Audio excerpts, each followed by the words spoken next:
creating cultural awareness and understanding. This is Culture Clique. Culture Clique is written and produced by KQAL FM on the campus of Winona State University. Today is the 4th of July, and this weekend, many people will be hanging out with friends and family enjoying the outdoors and the summer weather. And in a river town such as Winona, many people will be hitting the water. Today on Culture Clique, we talk boating safety with Troy Leibfried, Water Patrol Supervisor with the Winona County Sheriff's Department. So if you plan to be out on the Mississippi River or a local lake this weekend, there are a lot of things you should remember for the safety of yourself, your loved ones, and everyone else out on the water. I'm Bill Stoneberg with Winona County Water Patrol Supervisor Troy Leibfried on Culture Clique. Thanks for being on the show today, Troy. Thank you, Bill. I think it's kind of an important issue, boat safety and water safety out there on the water, especially this weekend being 4th of July weekend and everything. Are there some real general rules that everyone should think about before heading out on the water? Make sure you have your PFDs, fire extinguishers, plenty of gas in the boat so you don't run out. Right. Just common sense things. Okay, good. What about legal requirements? What should boat owners remember before they get out on the water for the first time? Make sure your boat, if this is one of the first weekends due to the high water you're out, make sure that your boat is properly registered. Okay. That's something we look at. Make sure that there's enough life jackets in the boat. Make sure your kids are wearing their life jackets. Make sure you have a throwable, a fire extinguisher, a sounding device. That should pretty much cover everything in a boat. Okay. As far as registering a boat, how do they go about doing that? Is that through Department of Motor Vehicles? Or? That is correct. You got to go down to the DMV. Okay. Register it there, and your registration is good for 3 years. Oh, okay. So make sure it's good. Yep. Make before sure you head out. Previous stickers are removed. That's a big one. Okay. Make sure that they read according to the DNR rules. Mm-hmm. Okay. And then you mentioned a little bit about life jackets too. Like, does a boat cushion count as a life jacket, or do you need a separate jacket? No, a boat cushion isn't considered a life jacket. It's considered a throwable. So if you have a 16-foot or greater, you will need a throwable. That's required by Minnesota law. The life jackets themselves, they got to be Coast Guard approved. Okay. So some people think these inflatable ones, these auto inflatable ones, if you're not wearing them, they're not considered a life jacket. Okay. So you got to be wearing those if you got one of the auto inflatables. Okay. Kids under 10 have to have a life jacket. Okay. And with that being said, Winona County has a zero tolerance policy.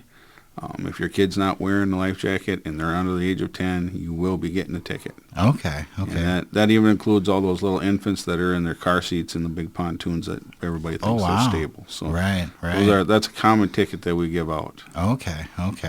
Is there like a fine that goes along with that then? Or? Yeah, it's a pretty significant fine. Okay. I don't know the specifics this year on 2019. Right. And it's best to be safe anyway, especially with your children, out there on the water. Absolutely. Especially with the river high, And then I was also wondering about life jackets. Like, should they be replaced every so often? Like, how long do they last? As long as, the buckles are good, they're not torn, the straps aren't ripped out or unsewn, they'll go for many years. I don't know if there's specifically a life expectancy. If you got the old Capon style, those actually, the bags of them pop. And those would be no good as well. Okay. But most of the modern ones are just foam. Okay. That's good to know. And then also, like we mentioned, it's the holiday weekend this weekend, 4th of July. I would imagine that there's going to be people out there drinking alcohol. What would your advice be to people just to stay safe if they might be drinking on the boat? Make sure you have a designated boat driver. Okay. Make sure that person knows how to drive the boat. Just not assume, like a lot of people just assume people know how to drive cars. Make sure that person knows how to drive a boat. If you're going to be drinking, be off the water before dark. Okay. That way you don't have to worry about lights and that type of thing. Right. But best is just don't mix alcohol and water. Right. Stay sober. Yeah, it's a serious thing out there. And then you would mention, make sure that they know how to drive the boat. Is there there's an age requirement, right? Like you have to have a certification if you're under a certain age, or? That is correct. Okay. Yeah, you have to have a certification. You can get those certifications at the Minnesota DNR website. You can do an online class. Okay. And then you get a little boater certificate.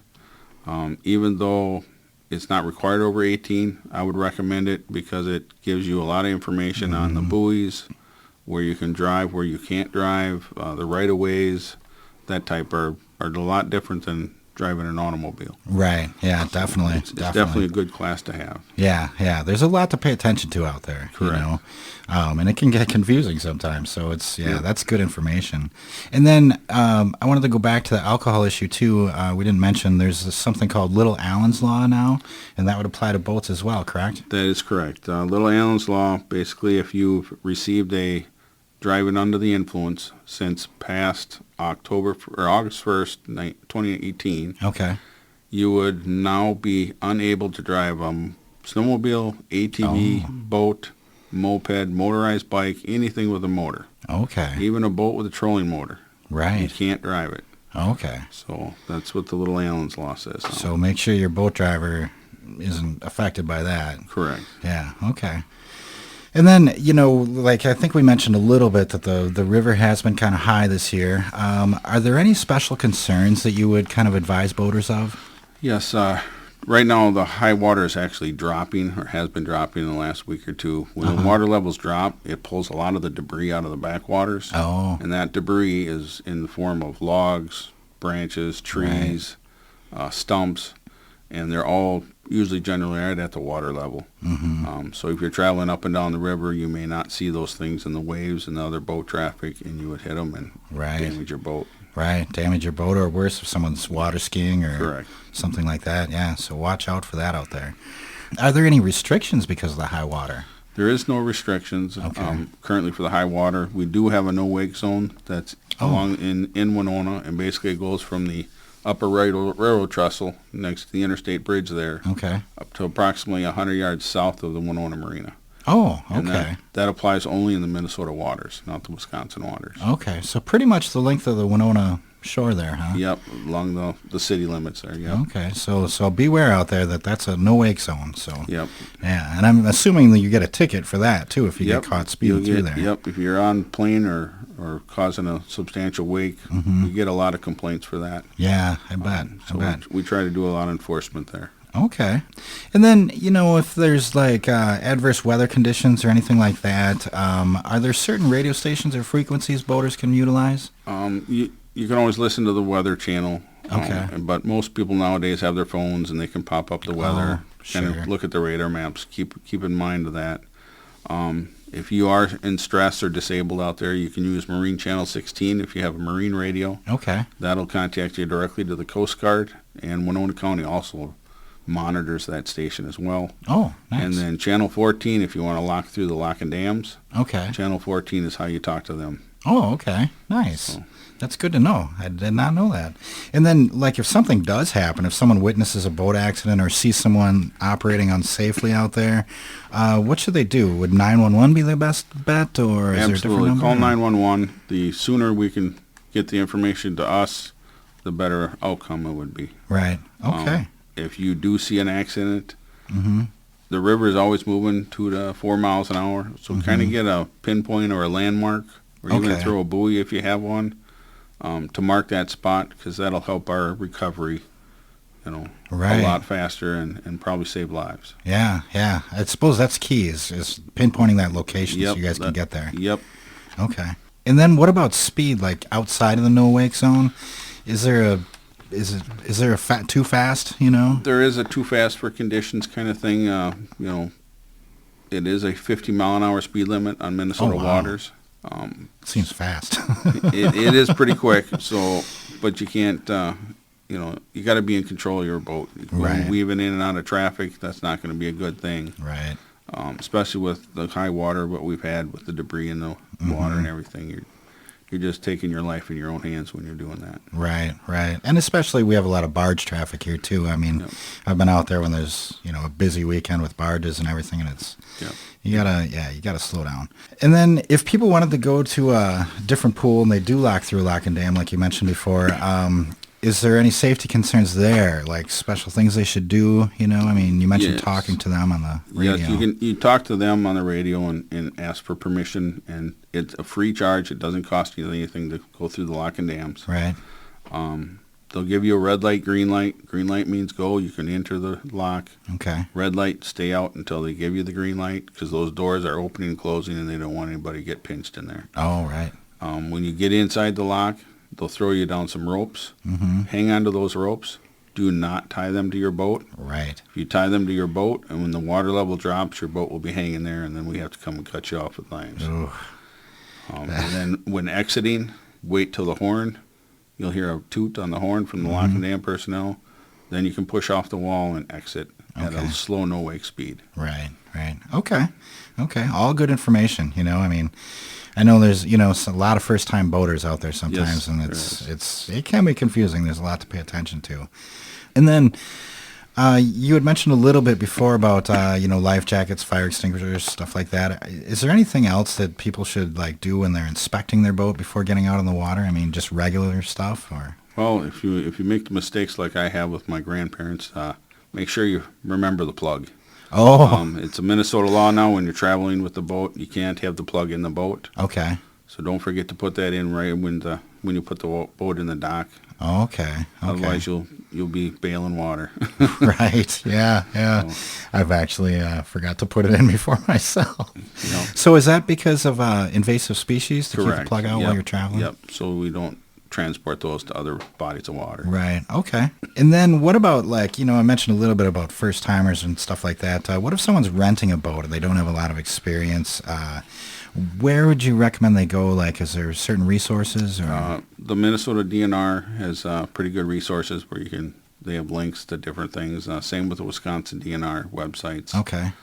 There is a Mississippi River Guides website as well. Oh. That'll tell you where all the restaurants and the gas stations and the wing really? dams and stuff like that. Okay. And you can download that PDF as well. Nice. And they show where the wing dams are then, Yeah, too. they'll show you right where the wing dams are. Nice. Not all of them, but a majority of them. Okay.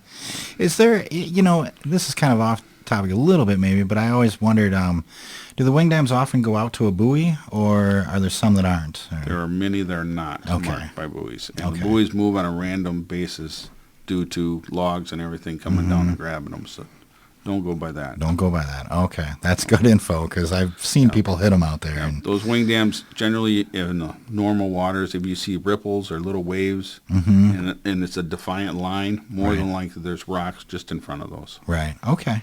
That's definitely good to know.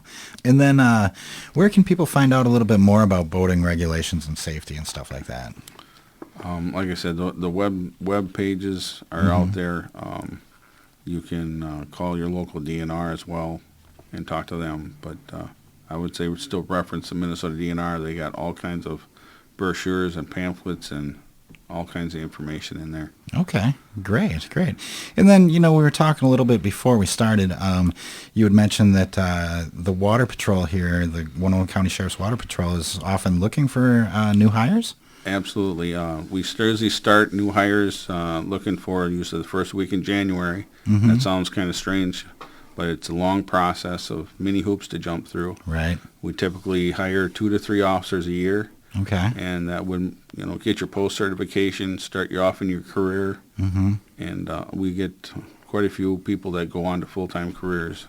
Nice. Every year. So it's a good opportunity, and it's a great thing if you're local to Winona. Right. Well, and, like you were saying, too, you get out to be out on the water, and, that sounds kind of enjoyable for a job. Yep. Cool. And then also we wanted to mention your SOAR team that we have here in Winona. We have a search and rescue team where that's strictly volunteers, so you don't actually need any, a 4-year or 2-year degree in law enforcement. Anyone can do it. Anybody can volunteer as long as you're physically able.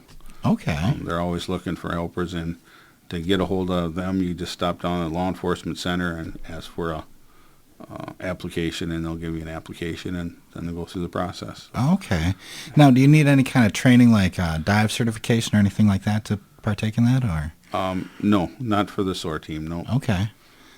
We have a dive and rescue team as well, and if you have diving experience and stuff, that's another all volunteer group. That would be a definite possibility. Okay. We're always looking for additional divers and just rope people and general maintenance people. Right. It takes a lot of people to help out. And Yeah, and those are all really important organizations, and especially living in a river town like this. Absolutely. It's like you said, people think it's like driving a car, but you get out there on the water and it's a totally different ballgame. With the current and the buoys and everything. So, well, cool. Like I said, it's the holiday weekend, and there's going to be a lot of people out on the water, I'm guessing, and so we thought it was a good topic for today. Boating safety, and I've been here with Troy Leibfried. He's the Water Patrol Supervisor with Winona County Sheriff's Department, and we got a lot of good info today. So, like he said, if you want to research a little more, go to the DNR website, and they have a lot of info there. So thanks so much for being on the show today, Troy. Thank you, Bill. One last thing is, if you do see us out there and your kids are out there, give us a wave. We have little treats from area businesses that they get for wearing their life jackets. Oh, nice. We'll love to visit with the kids. Cool. It's an enjoyment. Cool. I bet the kids like it too. Yes, they do. Cool. All right. Well, like I said, thanks for being on the show today, Troy. It's an important topic, and maybe we can have you back sometime soon. Sounds good. All right. Thank you. Thanks again to Winona County Water Patrol Supervisor Troy Leibfried for joining us today on Culture Clique. For more information on boating safety and regulations in Minnesota, go to dnr.state.mn.us. For Wisconsin, go to dnr.wi.gov. To keep up on all things Winona and the surrounding area, tune into Culture Clique Thursdays at 12:30 right here on 89.5 KQAL. We hope everyone has a great weekend out on the water, and remember to stay safe. I'm Bill Stoneberg, and we've just heard from Troy Leibfried, Water Patrol Supervisor with the Winona County Sheriff's Department, on Culture Clique. Creating cultural awareness and understanding. You've been listening to Culture Clique. Support for Culture Clique is made possible by the Minnesota Arts and Cultural Heritage Fund. Culture Clique is produced by KQAL-FM on the campus of Winona State University. For more information, look us up on the web at kqal.org. And thanks for listening to Culture Clique.